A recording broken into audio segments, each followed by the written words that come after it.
आज मसाला किचन में बन रही है चटपटी क्रिस्पी सी टिक्की, वो भी बिना आलू के। आलू से हम अक्सर टिक्की बनाते रहते हैं। ये क्रिस्पी सी टिक्की हम सभी को बेहद पसंद आती है, लेकिन कई ऐसे मेंबर्स होते हैं जिन्हें आलू खाना नहीं है या कुछ वो निराश से हो जाते हैं, आलू वाला नहीं खाना है। तो क्या करें? तो आज की जो टिक्की है बिना आलू की है, बहुत ही टेस्टी, क्रिस्पी और हेल्दी भी। अगर आप घर बैठे बाहर की टेस्टी रेसिपी खाना चाहते हैं तो सब्सक्राइब कीजिए मसाला किचन को और बेल आइकन दबाकर ऑल करें ताकि मेरे नए वीडियो का मैसेज आप तक आ सके। तो इन ठंडों में हमें लगता है कुछ न कुछ चटपटा हो, कुरकुरा हो, खाने में बड़ा अच्छा हो। तो आज हम बनाएंगे टिक्की, लेकिन बिना आलू की। तो आज हमें चाहिए क्या इस टिक्की के लिए, पहले वो देख लेते हैं। मैंने आधा कटोरी ली है मूंग की दाल, जिसे मैंने 2 घंटा पहले भिगो दी थी। यहाँ देखिए 1 कटोरी ले लिए मैंने सीजनल मटर। हरे मटर इस सीजन में बहुत आ रहे हैं और हमें खाने भी चाहिए। और साथ में है ये 1 छोटी कटोरी पोहा, जो नाश्ते में हम पोहा बनाते हैं, वही पोहा मैंने ले लिए हैं। तो सबसे पहले देखते हैं इस दाल को, देखिए कितनी फूल सी गई है। इसका मैंने पानी निकाल दिया है। अब जो ये पोहे हैं, सबसे पहले हम पानी गरम करेंगे और इसमें डाल देंगे। ऐसा इसलिए कर रही हूँ कि पहले पोहे को हमें फुलाना है। मैं वॉश बाद में करूँगी, पहले इसे फूलने के लिए रख देती हूँ। अब चलते हैं इस दाल को पकाने के लिए। यहाँ मैंने एक पैन लिया है जिसमें पानी डाल दिया है और इसमें दाल डाल दी। थोड़ा सा हल्दी पाउडर डाल दिया है और थोड़ा सा नमक। मैंने इस मूंग दाल टिक्की में पोहा और मटर यूज़ किया है। आप इसमें और क्या क्या यूज़ करना चाहेंगे, आप मुझे कमेंट करके ज़रूर बताइए।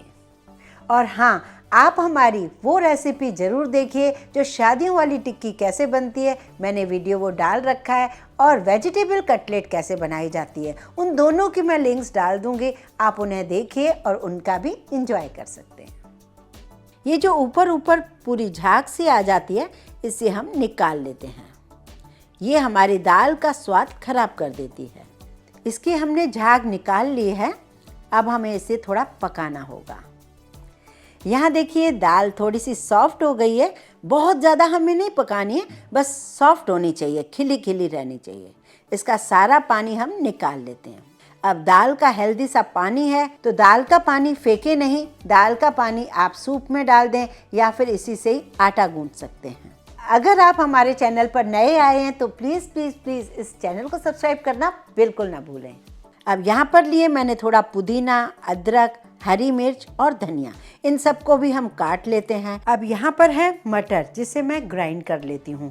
पर अगर मटर का सीजन नहीं है या नहीं लेना है तो आप इसके बदले अपनी मनपसंद कोई और सब्जियाँ भी ले सकते हैं। ये देखिए दाल बिल्कुल परफेक्ट सॉफ्ट हुई है, इतनी ही हमें चाहिए थी। ये मटर भी मैंने इस तरीके से दरदरे कर लिए हैं। अब ये जो पोहे हैं ना, ये पोहे काफ़ी फूल से गए हैं। अब इसे मैं 2-3 बार पानी में धोकर इसे छान लेती हूँ। अब मिक्सी के जार में पहले मैं डाल रही हूँ दाल। दाल को थोड़ा मुझे ग्राइंड करना है, लेकिन याद रहे पानी बिल्कुल भी नहीं होना चाहिए। इस तरीके से इसे दरदरा पीस लीजिए। ये उबालने के बाद यदि हमने पीसा है तो इसका स्वाद बहुत ही बढ़िया रहेगा और हमें इसमें आलू डालने की बिल्कुल ज़रूरत नहीं पड़ेगी। तो यहाँ देखिए मैं इसमें डाल रही हूँ भीगा हुआ सॉफ्ट किया हुआ पोहा। अगर हम पोहा नहीं डालना चाहते तब इसके बदले क्या डालें, तो हम डालेंगे इसमें खूब सारा ब्रेड।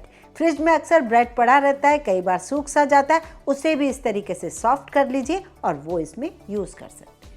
यहाँ पर लिया मैंने खूब सारा अदरक, हरी मिर्च जिसे मैंने चॉप कर लिया है, खूब सारा हरा धनिया और पुदीने के पत्ते। इस समय हरी सब्जियां बहुत आ रही हैं तो हमें खानी चाहिए, उन्हें यूज़ करना चाहिए। यहाँ ले रही हूँ मैं थोड़ी सी कसूरी मेथी, जिसे मैंने सेक लिया था तवे पर और हाथों से क्रश कर लिया है।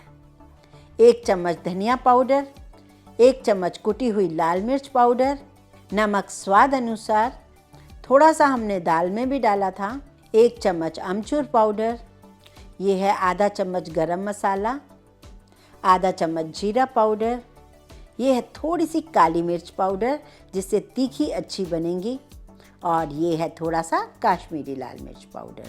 इन मसालों में से कोई कम कर सकते हैं, ज़्यादा कर सकते हैं, आप अपनी चॉइस के हिसाब से कर सकते हैं। थोड़ी सी डाल दी मैंने सौंफ और थोड़ा सा डाल रही हूँ मैं लेमन जूस। ये चटपटी सी बनने वाली हैं, कुरकुरी बनने वाली हैं, टेस्टी बनने वाली हैं। और जो ख़ास बात है आज इस टिक्की की, वो मैं ये बताऊँगी कि इसे आप बेक कर सकते हैं, एयर फ्रायर में बेक कर सकते हैं या फिर शैलो फ्राई करेंगे।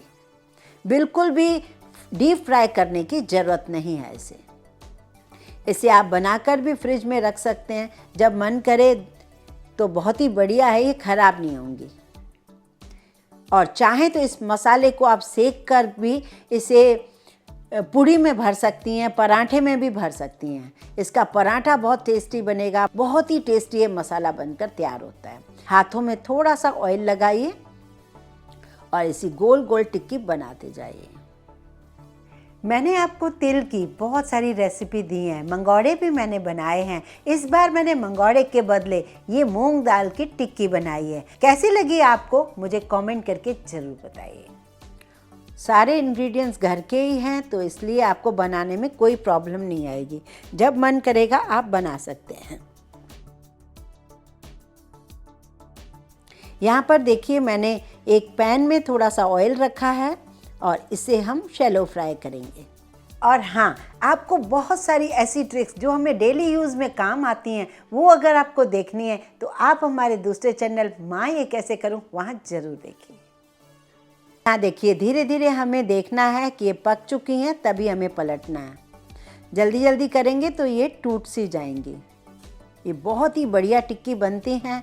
आप इसे चाट के तौर पर भी खा सकते हो या घर में दाल के साथ बना सकते हो, जैसे भी आपका मन करे। रोटी में रोल करके भी बहुत अच्छी लगती है ये टिक्की। साथ में प्याज या सैलेड डाल दें। ये देखिए कितनी बढ़िया कलर की बन चुकी हैं ये टिक्कियाँ, बहुत ही क्रिस्पी हैं। इन्हें हम निकालते जाएंगे। अब यहाँ मैं कर रही हूँ इसकी प्लेटिंग।